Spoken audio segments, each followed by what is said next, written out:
दिसतीया भारी नेसूनी साडी, काळजाचं पाणी पाणी करतीया पोरही.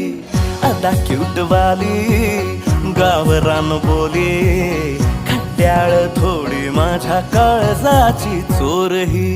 थोडं माझ्या पिरामात पड तू ग बाई, खुळ्यागत झाला मन तुझ्याच पायी. आता मला लागली या लग्नाची घाई, भाई आता बोलू नको अग माझी राणी. होशील का या पठ्याची सोबर घरवाली. मराठमोळी थोडीशी साधी भोळी, स्वागताचा भारी बायको पाहिजे नखरेवाली. मराठमोळी